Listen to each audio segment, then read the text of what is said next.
कक्षा 10वीं के सभी विद्यार्थी की होने वाली बल्ले बल्ले, क्योंकि आपको इस इंतजार था इस घड़ी का 5 फरवरी के दिन के पेपर के लिए आप इंतजार कर रहे थे। जी हाँ, उसके लिए मैं आपको एक बेहतरीन सा पेपर बताने वाला हूं। इसी पेपर से 40 से 50 नंबर का फंसेगा और ये 6 पेपर है। यदि 6 पेपर पूरे कर लिए, आके मिलान कर लेना। 75 से 75 नंबर आपको नहीं मिले तो मैं चैनल डिलीट ही कर दूंगा। यहां से देख लीजिए, इस तरह से बच्चों को अपन पढ़ाते हैं। इन्होंने परसेंटेज बनाई जो आपको बी की भी बनेगी। नवाब साहब ने खीरों की फांकों का क्या किया, खिड़की से बाहर फेंक दी। वाच्य कितने प्रकार के होते हैं? 3। ठीक है, बाबूजी पाठ करते थे तो रामायण जी का वो पाठ करते थे। विनय पत्रिका के कवि का क्या नाम है? विनय पत्रिका हमारे तुलसीदास जी ने रची थी। वीर रस का स्थायी भाव होता है उत्साह। क्या होता है वीर रस का स्थायी भाव? उत्साह। चलिए अगला देखते हैं। कुर्तवाच्य में क्रिया जो है क्रिया के अनुसार बदलती है। तो क्रिया जो है वो कर्ता के अनुसार बदल जाती है। तो यहां पर लिख देते हैं अपन कर्ता। थोड़ा सा इसको अपन बढ़िया से बड़ा कर लेते हैं ताकि आपको कोई समस्या नहीं होगी। ठीक है, आप तो अच्छी तैयारी करो, मेरी पूरी जवाबदारी है। ये पेपर जितने बता रहा हूं उतने कर लो। यदि 1 नंबर भी आपका कट जाता ना तो मेरी गारंटी है। ठीक है, पहले आप इनको कर लो, आपको लगे तो भले ही अलग से कर लेना, फिर भले ही ना। भोलानाथ, भोलानाथ का असली नाम क्या था? तारकेश्वर नाथ। तारकेश्वर नाथ। ठीक है, चलिए इसके बाद में सूरदास के गुरु कौन थे? वल्लभाचार्य थे। कौन थे? वल्लभाचार्य। तो वल्लभाचार्य एकदम राइट आ जाएगा। सरोठा जो छंद होता है उसमें कितने चरण होते हैं? सरोठा छंद में 4 चरण होते हैं। कितने चरण? 4 चरण। श्रृंगार रस का स्थायी भाव रति होता है ना। ये रसों का जो स्थायी भाव होते हैं ना, उनसे एक प्रश्न हर साल ही पूछता है। नेताजी की मूर्ति बनवाई गई थी संगमरमर की। ठीक है, अब ध्यान से देखिएगा। जोड़ी कई अंकों वाली रचनाएं, कई अंकों वाली रचना आपकी नाटक है। आदमी, जात का आदमी, इसका जाएगा पतितों का देश। प्रति एक का यदि हम संधि विच्छेद करें तो प्रति धन एक आएगा। मैया जो है कड़वा तेल लगाती थी। योग का संदेश आपका उद्धव आ जाएगा। पंचवटी एक तरह का क्या है? आपका खंड काव्य है। चलिए आगे बढ़ते हैं। शब्द शक्ति में कितने प्रकार होते हैं? 3 प्रकार होते हैं। शब्द शक्ति किसे कहते हैं? तो यहां पर भर लिया मैंने पहले से ही। शब्द और अर्थ के संबंध को शब्द शक्ति कहते हैं। भोलानाथ सिसकना क्यों भूल गए थे? साथी बच्चों को खेलता देखकर। कड़वी ककड़ी सा क्या लगता है? योग का संदेश। वात्सल्य रस के अलावा रसों की संख्या कितनी मानी गई है? तो 9। हिंदी की सर्वाधिक लोकप्रिय विधा कौन सी है? कहानी। संधि 3 प्रकार की होती है, बिल्कुल सत्य बात है। मैया ने हल्दी पीसकर भोलानाथ को के घावों पर थोपी, सत्य है। किसी बुद्धिस्ट के मरने पर रंगीन पताकाएं फहराई जाती, गलत बात है। गोपियों ने उद्धव के संदेश को स्वीकार किया क्या? नहीं किया। तो यहां पर स्वीकार करने की बोल रहा है, इसलिए ये भी आपका गलत बन जाएगा। कामयानी जो है आधुनिक काल का सबसे श्रेष्ठ महाकाव्य, बिल्कुल एकदम राइट है। पान वाला कैप्टन चश्मे वाले का भाई था, असत्य है। यहाँ से देखिए आप क्वेश्चन नंबर 6 से लगा के 23 तक के।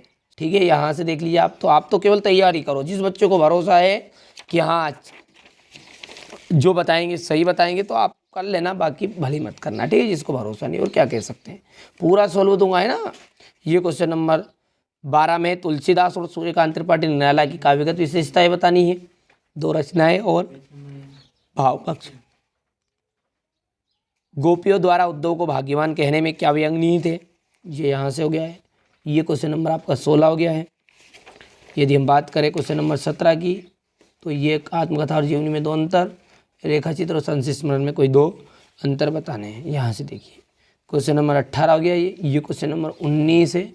ये क्वेश्चन नंबर आपका 20 है। नेताजी सुभाष चंद्र बोस की मूर्ति को देखकर लेखक के मन में कौन सी कमी खटकी? जब नेताजी सुभाष चंद्र बोस की मूर्ति को लेखक ने देखा तो मन में ये कमी खटकी कि उनकी आंखों में संगमरमर का चश्मा नहीं था, ये सामान्य से चौड़े चश्मे का फ्रेम मूर्ति पर पहना दिया गया है। ये आप अच्छे से कंप्लीट कर लेना, स्क्रीनशॉट लेते चलना है ना। बिस्मिल्लाह खां को शहनाई का नायक क्यों कहा गया?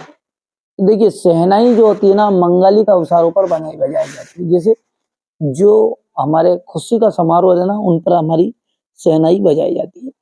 इसे मंगल ध्वनि, इसलिए इसे मंगल ध्वनि कहते हैं। अर्थात वहां ध्वनि जो मंगलकारी हो, ठीक है, ठीक है भैया, मंगलकारी हो, उसे अपन क्या कहते हैं? मंगल ध्वनि कहते हैं। और यहां ध्वनि प्रातः काल मंगला आरती के समय भी बजाई जाती है। बिस्मिल्लाह खां जीवन भर शहनाई की साधना में लगे।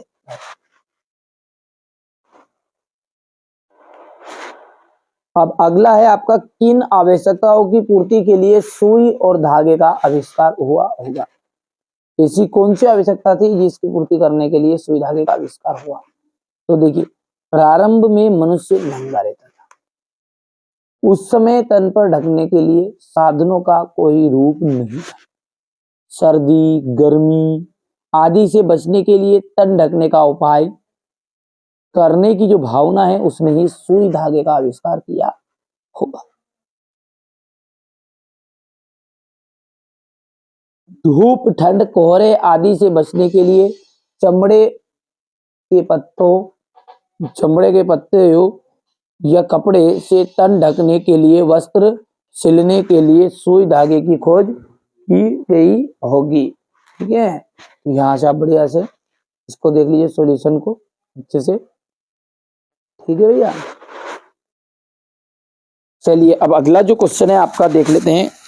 ठीक है, भगत के व्यक्तिगत, ये भगत है ना, भगत के व्यक्तिगत और उनकी वेशभूषा का अपने शब्दों में चित्र प्रस्तुत कीजिए। देखिए, बाल गोविंद जो भगत है ना, वो 60 वर्ष से भी अधिक आयु के थे। कितनी उम्र थी उनकी? 60 वर्ष, किंतु गोरे चिट्टे आदमी थे। उनके बाल सफेद हो गए थे, उनके बाल किस हो गए थे? सफेद हो गए थे। उनके माथे पर रामानंदी चंदन का टीका लगा होता था। ठीक है, उनके गले में तुलसी की बेडोल माला पड़ी रहती। ये आपका, ठीक है, ये आपका बाल गोविंद भगत का व्यक्तिगत की विशेषता है कि वो 60 वर्ष के थे, गोरे चिट्टे आदमी थे, बाल सफेद हो गए थे, उनके माथे पर रामानंदी चंदन का टीका हमेशा लगा रहता था, गले में तुलसी की माला पड़ी रहती थी। इस तरह से आप इसका सॉल्यूशन कर सकते हैं। अगला है आपका, राम वृक्ष बेनीपुरी अथवा यशपाल का साहित्य परिचय देना है। ठीक है, इनकी भाषा शैली बनानी है, रचनाएं बतानी। ये अपने एमपी बोर्ड में इतना ही आता है ना, कोई जीवन परिचय के अंतर्गत ज्यादा चीजें नहीं आती। चलिए तो इसका सॉल्यूशन दे देता हूं। तो देखिए, राम वृक्ष बेनीपुरी का जो जीवन परिचय ना, ये आपने इसमें यहाँ पर ये नहीं पूछता है ना कि कब इनका जन्म हुआ, क्या क्या किया, ये एमपी बोर्ड में नहीं आता है। यहाँ से जब भी आप पढ़ लेना थोड़ा सा इसको। रचनाएं देखिए, अतीतों के देश में माटी की मूर्ति, लाल तारा और महाराणा प्रताप सिंह, ये इनकी प्रमुख रचनाएं हैं, है ना। आगे बढ़ते हैं तो भाषा शैली में अपन बात करें तो भाषा आ जाएगी।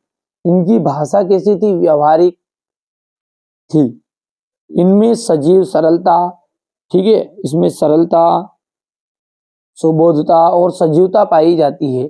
मुहावरे, कहावतें, ये मुहावरे कहावतों से भाषा की सुंदरता आ गई है। चलिए आगे देखते हैं शैली। इसकी शैली की जो विविध रूप है निम्न प्रकार के हैं। वर्णनात्मक शैली है, सबसे पहली क्या है? वर्णनात्मक शैली। इन्होंने किसी वस्तु अथवा, ठीक है, यहां पर आ जाएगा ये किसी वस्तु अथवा है, ये घटना का वर्णन करते हुए, ठीक है, करते समय इस शैली का उपयोग किया गया है। ठीक है, भावात्मक शैली, इस शैली, यहां शैली इनकी प्रधान शैली है। इसमें भावों की प्रबलता और मार्मिकता देखने को मिलती है। तीसरा है आपकी प्रतीकात्मक शैली। बेनीपुरी ने अपनी बात को सीधे सीधे ना कहकर प्रतीकों के माध्यम से कहा है। अब अगला है आलोचनात्मक शैली। तो बेनीपुरी की समीक्षा के समय आलोचनात्मक शैली का प्रयोग किया है। ठीक है भैया। अगला है आपका साहित्य में स्थान। इनका साहित्य में एक विशिष्ट स्थान है। ठीक है। तो इनका साहित्य में किस तरह का स्थान है कि महत्वपूर्ण स्थान है। एक देशभक्त और साहित्यकार के रूप में बेनीपुरी जी का जो नाम है वो साहित्य में अमर रहेगा। ठीक है। तो ये आप बढ़िया से कंप्लीट कर लेना है। इसके आगे आपका है यशपाल जी का। तो जैसा कि एमपी बोर्ड में ये आपका जीवन परिचय यहाँ से नहीं पूछता, रचनाओं से पूछता है। स्क्रीनशॉट ले सकते हैं आप। ये रचनाएं देखिए। ज्ञानदान, तर्क का तूफान, पिंजरे की उड़ान, झूठा सच, अमिता और देशद्रोही, ये इनकी प्रमुख रचनाएं है ना। चलिए आगे बढ़ते हैं और अगला देखते हैं अपन भाषा शैली। तो भाषा, यशपाल ने व्यवहारिक भाषा में साहित्य की रचना की। कौन सी भाषा में की इन्होंने? व्यवहारिक। इन्होंने तद्भव तत्सम शब्द का देशज विशेषे विदेशी शब्दों का इन्होंने प्रयोग किया है और मुहावरे और लोकोक्तियों से आपकी भाषा में चमत्कार आ गया है। शैली में क्या है इनकी शैली के निम्नलिखित रूप देखने को मिलते हैं। वर्णनात्मक शैली, यशपाल ने घटना, स्थिति, वातावरण आदि पर वर्णनात्मक शैली का प्रयोग किया है। भावात्मक शैली, भावपूर्ण संदर्भों में भावात्मक शैली का प्रयोग हुआ है। विवेचनात्मक शैली, किसी विषय के विवेचन के लिए इस शैली का प्रयोग इन्होंने किया है। हास्य व्यंग्यात्मक शैली, ठीक है। इस शैली में यशपाल ने बड़े सटीक व्यंग तथा हास्य का व्यंग विधान किया है। चलिए अगला देखते हैं। तो साहित्य में स्थान है। इनका साहित्य में एक विशिष्ट स्थान है। इनके लेखन के लिए ये निरंतर स्मरणीय किए जाएंगे। अब देखिए क्वेश्चन नंबर जो 9 है ना, इसमें आपका मुहावरा दे गया, अंधों में काना राजा तो मूर्खों में मध्य अल्पज्ञ। 5वीं पास राजेश के गांव में सभी अनपढ़ है, इसलिए अपने गांव में वहां अंधों का काना राजा के समान। यहाँ से आप देख सकते हैं, ये बढ़िया से आप कंप्लीट भी कर सकते हैं, कोई ज्यादा प्रॉब्लम नहीं है इसमें, सिंपल से हैं। ठीक है। ये क्वेश्चन नंबर 10 हो गया है। इसका अथवा है, लेखक के अनुसार प्रत्यक्ष अनुभव की अपेक्षा अनुभूति उनके लेखन में कहीं अधिक मदद करती है, क्यों? तो प्रत्यक्ष अनुभव की घटित होते रहते देखा जा सकता है। ठीक है। यहाँ से आप इसको सॉल्यूशन के साथ देख सकते हैं। नई कविता की 2 प्रमुख विशेषताएं, प्रयोगों की नवीनता, लघु मानववाद, प्रतिष्ठा। नई कविता के 2 प्रमुख कवि है, नरेश मेहता, कुंवर नारायण सिंह। हो गया इतना। इसके बाद में हम बात करें क्वेश्चन नंबर आपका जो 12 है उसको देखते हैं। देखिए यहाँ से देख सकते हैं आप तुलसीदास जी का जो जीवन परिचय है, इसमें ये अपना मैंने पहले ही बता दिया आपको कि एमपी बोर्ड में ये चीजें नहीं पूछी जाती है, यहाँ से पूछी जाएगी रचनाओं से, है ना। तो रामचरितमानस, कवितावली, गीतावली, दोहावली, बरवे रामायण, जानकी मंगल, विनय पत्रिका, हनुमान बाहु, ये सब क्या है? तुलसीदास जी की रचना। यदि हम बात करें तो इनकी काव्यगत विशेषता होगी, तो यहाँ से देख सकते हैं भाव पक्ष, है ना, भक्ति भावना। तुलसीदास जी सगुण ईश्वर को मानते थे। उनकी भक्ति में असीम दैन्य अनन्य आत्मा का समर्पण है। ये हो गया उनका भाव पक्ष में पहले भक्ति भावना। दूसरा जाएगा समन्वयवादी विचार। उनका दृष्टिकोण समन्वयवादी रहा है। राम भक्त होते हुए भी ये सभी देवी देवताओं को वंदना की। अच्छा बात यहाँ पर आती है कि 2 नंबर का आएगा सर, तो इतना बड़ा लिखेंगे क्या? नहीं, फिर अपन क्या करते थे, हेडिंग भी लिख सकते हो बस।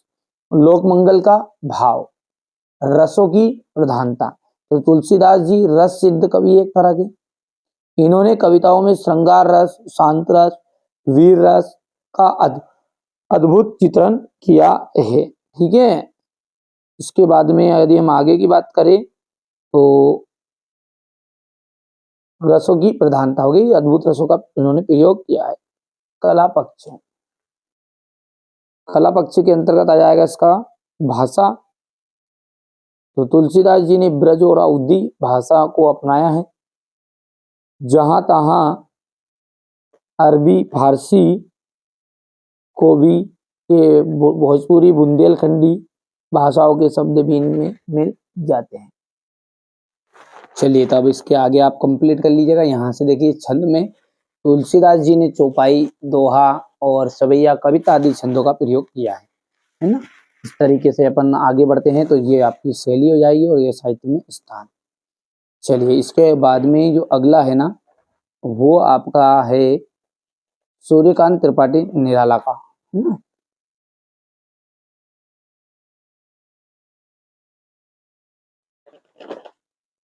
ये देखिए सूर्यकांत त्रिपाठी निराला का, है ना। यहाँ से ये तो अपने एमपी बोर्ड में आता ही नहीं है, यहाँ से रचना है।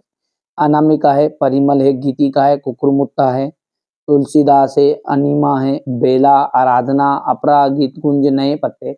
जो जमे 3-4 याद रख लेना, बस ज्यादा कुछ करने की जरूरत नहीं है। इसके बाद में ये काव्यगत विशेषता हो।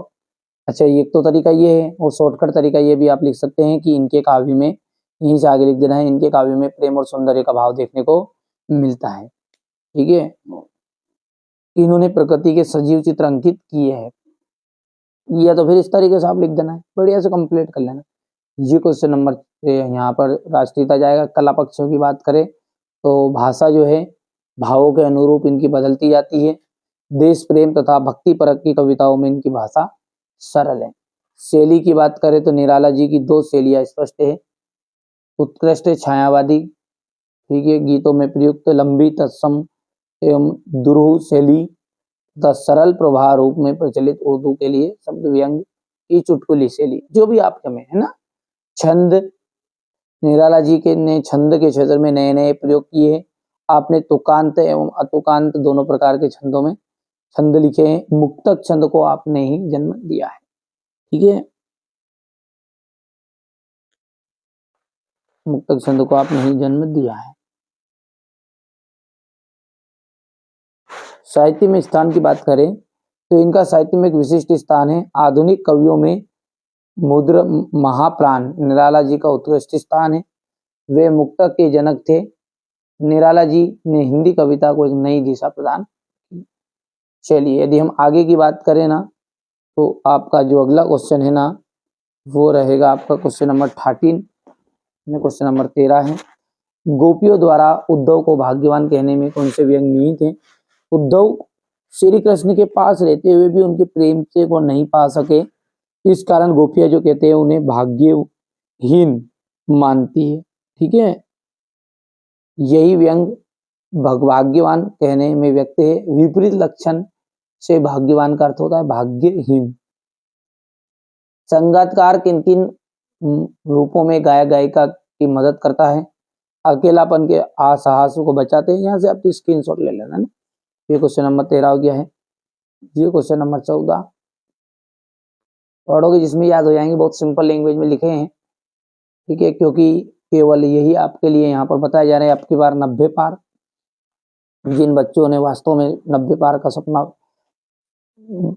बनाया रखा है कि हाँ हमें 90 पार ही जाना है, तो उनके लिए ये वीडियो बहुत ही महत्वपूर्ण साबित होगा। महाकाव्य और खंडकाव्य में अंतर।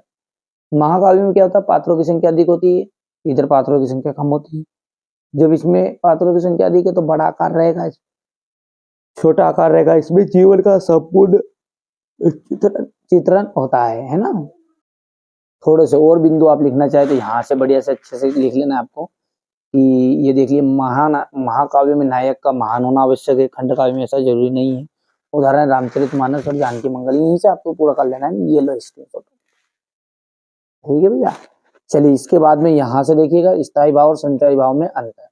स्थायी भाव जो होते हैं ना वो क्या है, वास्तव में जो हमारे रस होते हैं, रस बोलते हैं ना अपन, श्रृंगार रस, ठीक है, हास्य रस, करुण रस, ठीक है, करुण रस के बाद में आपका भयानक रस हो गया है। ये जो रस है इन सभी के स्थायी भाव है।